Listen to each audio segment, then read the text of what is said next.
आज से कुछ करोड़ साल पहले सातों महाद्वीप एक ही द्वीप का हिस्सा थे। भारत एशिया का हिस्सा नहीं था। जब भारत एशिया का हिस्सा बना तो हिमालय पैदा हुआ। हिमालय की ऊंचाई हर साल बढ़ती जा रही है। इन सबके पीछे एक ही वजह है। जब भी भारत में किसी विदेशी के आने की बात कही जाती है तो सात समंदर पार का जुमला अक्सर कहा जाता है।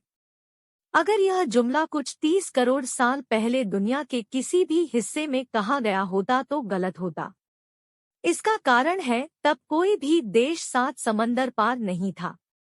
30 करोड़ साल पहले दुनिया के सभी देश और महाद्वीप एक ही जमीन के टुकड़े का हिस्सा थे। वक्त के साथ इनमें दूरियां बनती गई और ये दूरियां आज भी बढ़ती जा रही है। इन दूरियों के बढ़ने ने ही एक समुद्र की जगह पर दुनिया के सबसे ऊंचे पहाड़ यानी हिमालय को जन्म दिया। यही वजह है कि हिमालय की ऊंचाई हर साल कुछ सेंटीमीटर बढ़ती जा रही है। कैसे शुरू हुई ये पूरी कहानी, आइए जानते हैं। 14वीं सदी तक दुनिया के दो बड़े हिस्सों के बीच कोई संपर्क ही नहीं था। एशिया, यूरोप और अफ्रीका के बीच आपसी संपर्क था। एशिया और यूरोप की धरती भौगोलिक रूप से एक दूसरे से जुड़ी है।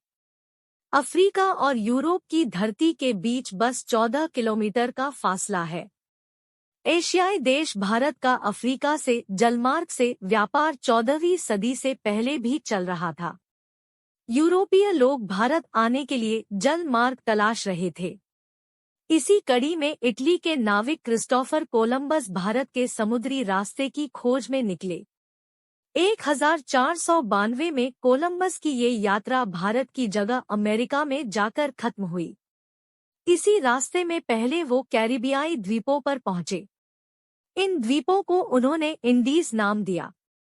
लेकिन जब पता लगा कि ये भारत नहीं है तो इस द्वीप समूह का नाम वेस्ट इंडीज हो गया। अमेरिका में खत्म हुई इस यात्रा से दुनिया को दो नए महाद्वीपों का पता चला, उत्तरी अमेरिका और दक्षिणी अमेरिका। ये उस शताब्दी की सबसे बड़ी खोजों में से एक थी। उस दौर में खोजे गए दो नए महाद्वीपों के बाद नए नक्शे बनाने का चलन शुरू हुआ। डच नागरिक अब्राहम ऑर्टेलियस भी ऐसे नक्शे बनाने वाले लोगों में शामिल थे। 1564 में उन्होंने पहला नक्शा बनाया था। 1570 में उन्होंने थिएट्रम ऑर्बिस टेरारुम नाम का एक नक्शा बनाया। इस नक्शे को आधुनिक दुनिया का पहला नक्शा माना जाता है। इस नक्शे में उन्होंने सभी सातों महाद्वीपों को जगह दी थी। 1596 में अब्राहम ने नक्शे में एक चीज नोटिस की। अब्राहम ने देखा कि अफ्रीका महाद्वीप का दक्षिण पश्चिमी हिस्सा और दक्षिण अमेरिका का उत्तर पूर्वी हिस्सा एक ही जमीन के हिस्से के दो टुकड़े जैसे लगते हैं। अगर इन दोनों टुकड़ों को आपस में मिलाया जाए तो ये एक दूसरे के साँचे में फिट बैठते हैं। उन्होंने अनुमान जताया कि हो सकता है पहले ये दोनों महाद्वीप एक ही जमीन के टुकड़े का हिस्सा रहे हों और बाढ़ और भूकंप से अलग हो गए हों। वो अपनी इस थ्योरी पर ज्यादा रिसर्च कर पाते। इससे पहले 1598 में उन्होंने दुनिया को अलविदा कह दिया। अब्राहम की इस थ्योरी को कई लोगों ने गंभीरता से लिया। Theodor Christoph, Alexander von Humboldt, Antonio Pellegrini और डब्ल्यू.जे. कियोस ने अब्राहम की बात को आगे बढ़ाया। कियोस ने कहा कि दक्षिणी अमेरिका, अफ्रीका और यूरोप तीनों ही पहले एक महाद्वीप थे, लेकिन वो भी इस थ्योरी को साबित नहीं कर सके। 1880 में बर्लिन में जन्मे अल्फ्रेड वेगेनर ने बर्लिन यूनिवर्सिटी से पीएचडी की। वे मौसम विज्ञान, भूविज्ञान और खगोल विज्ञान में रुचि रखते थे। 1906 में वेगेनर ने ग्रीनलैंड की यात्रा की। वहां उन्होंने भूविज्ञान से जुड़ी रिसर्च के लिए एक स्टेशन बनाया और 2 साल तक वहीं रिसर्च की। 1908 में उन्होंने मार्बुर्ग यूनिवर्सिटी में रिसर्च शुरू की। 1911 में वेनेगर ने अपनी इसी रिसर्च पर एक पेपर पब्लिश किया। इस रिसर्च पेपर ने अब्राहम की थ्योरी को आगे बढ़ाया। वेनेगर ने कहा कि दुनिया के सभी अलग अलग हिस्से एक जिगसॉ पजल की तरह हैं। इन सब हिस्सों को जोड़कर एक पजल पूरी बनाई जा सकती है।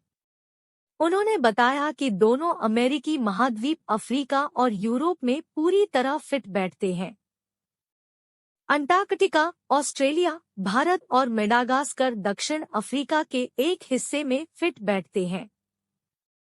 साथ ही उन्होंने बताया कि धरती के अलग अलग हिस्सों पर मिलने वाले जीवाश्मों में भी समानताएं हैं। अटलांटिक महासागर के दोनों हिस्सों पर बसे अलग अलग महाद्वीपों में भी कई भौगोलिक समानताएं हैं। इसे उन्होंने कॉन्टिनेंटल ड्रिफ्ट थ्योरी का नाम दिया। कॉन्टिनेंट यानी महाद्वीप। महाद्वीपों में हुए इस ड्रिफ्ट की वजह पृथ्वी के घूमने से पैदा हुए एक बल को माना गया।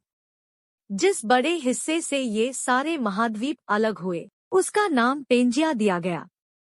हालांकि इस रिसर्च पेपर को उतनी सराहना नहीं मिली, लेकिन 1915 में ज्यादा ब्यौरे के साथ वेनेगर ने एक किताब लिख दी, origin of continents and oceans. इस किताब में उन्होंने और भी गहनता से बताया कि कैसे धरती के अलग अलग हिस्सों में एक जैसी चट्टानें मिली है। अलग अलग महाद्वीपों पर मिले जीवाश्मों में इतनी समानता कैसे है। इस किताब से थ्योरी तो स्थापित हुई, लेकिन इसके वैज्ञानिक कारण पुख्ता नहीं हो सके। इसके वैज्ञानिक कारण सामने आए 1950 के दशक में। विज्ञान के विकास ने मैग्नेटिक सर्वे नाम की तकनीक विकसित की। धरती के अंदर की चीजों का पता लगाने के लिए इसका उपयोग किया जाता है। इससे जो थ्योरी निकलकर आई उसका नाम है plate tectonics. Plate tectonics theory का कहना है कि पूरी पृथ्वी पर जमीन है। कहीं ये जमीन ऊंची है, कहीं नीची। नीची जमीन पर जहां पानी भर गया है वहां समुद्र बन गए हैं। अगर धरती से समुद्रों को हटाकर देखा जाए तो पूरी पृथ्वी कुछ प्लेट्स में बनती है। इन प्लेट्स को टेक्टोनिक प्लेट्स कहते हैं। ये वही प्लेटें हैं जिनमें हलचल होने से भूकंप आ जाता है। अगर इन प्लेट्स के नीचे देखा जाए तो पृथ्वी की परतें हैं जिनके नीचे लावा भरा हुआ है। यह लावा लाखों डिग्री तापमान का होता है। इस खौलते लावा के चलते इन प्लेट्स की स्थिति बदलती रहती है। यह प्रक्रिया बहुत धीमे होती है, इसलिए इसका अनुमान नहीं लग पाता। जब ये प्रक्रिया तेज होती है तो इसकी परिणति भूकंप के रूप में होती है। 2011 में जापान में आए भयानक भूकंप के बाद जापान की भौगोलिक स्थिति में भी मामूली परिवर्तन दर्ज किए गए थे। प्लेट टेक्टोनिक्स थ्योरी के बाद यूएस जियोग्राफिकल सर्वे ने अपनी रिसर्च निकाली। इस रिसर्च में बताया गया कि 33 करोड़ साल पहले पृथ्वी पर जमीन का एक ही टुकड़ा था जिसका नाम था पेंजिया। 17 करोड़ साल पहले तक पेंजिया में अंदरूनी हलचलें होती रही, लेकिन ये एक ही बना रहा। 17 करोड़ साल पहले पेंजिया 2 टुकड़ों में टूट गया। इन टुकड़ों का नाम बना लॉरेशिया और गोंडवानालैंड। गोंडवानालैंड और टेथिस सागर की थ्योरी 190708 में ऑस्ट्रियाई भूवैज्ञानिक एडवर्ड सुएज ने भी दी थी। उन्हें भारत, अफ्रीका और दक्षिण अमेरिका में एक जैसे जीवाश्म मिले थे। भारत में उन्होंने गोंडवाना से जीवाश्म इकट्ठे किए थे, इसलिए इस हिस्से का नाम गोंडवानालैंड रखा। गोंडवाना को ओडिशा, मध्य प्रदेश और छत्तीसगढ़ के हिस्सों तक माना जाता है। 1937 में दक्षिण अफ्रीकी भूविज्ञानी एलेक्जेंडर डुटॉइट ने 2 हिस्सों में टूटने वाली थ्योरी दी थी। वर्तमान थ्योरी के मुताबिक लॉरेशिया से टूटकर 3 महाद्वीप बने। उत्तरी अमेरिका, यूरोप और एशिया के कुछ हिस्से। गोंडवानालैंड जब टूटा तो दक्षिण अमेरिका, अफ्रीका, ऑस्ट्रेलिया, अंटार्कटिका और इंडियन टेक्टोनिक प्लेट अलग अलग हुई। इंडियन प्लेट अलग होकर यूरेशियन प्लेट की तरफ बढ़ी। यूरेशियन प्लेट मतलब जिस पर यूरोप और एशिया बसे थे। 5 करोड़ साल पहले इंडियन प्लेट इस यूरेशियन प्लेट में घुस गई। इंडियन प्लेट के टकराने से पहले यूरेशियन प्लेट के नीचे समंदर था। इस समंदर का नाम टेथिस सागर था। जब इंडियन प्लेट यूरेशियन प्लेट में घुसी तो टकराने वाली जगह पर एक पहाड़ बनता चला गया। इस पर्वत को आज दुनिया की सबसे विशाल पर्वत श्रृंखला हिमालय कहा जाता है। ये इंडियन प्लेट आज भी यूरेशियन प्लेट में घुसती जा रही है। यही वजह है कि हिमालय की ऊंचाई हर साल बढ़ती जा रही है। धरती की दूसरी प्लेटें भी अलग अलग रफ्तार से बढ़ रही है। जैसे मध्य अटलांटिक में पड़ने वाली प्लेटें हर साल 10 से 40 मिलीमीटर की रफ्तार से बढ़ रही है। वहीं प्रशांत महासागर में पेरू के किनारे मौजूद दक्षिणी अमेरिकी प्लेट 160 मिलीमीटर प्रति वर्ष की रफ्तार से बढ़ रही है।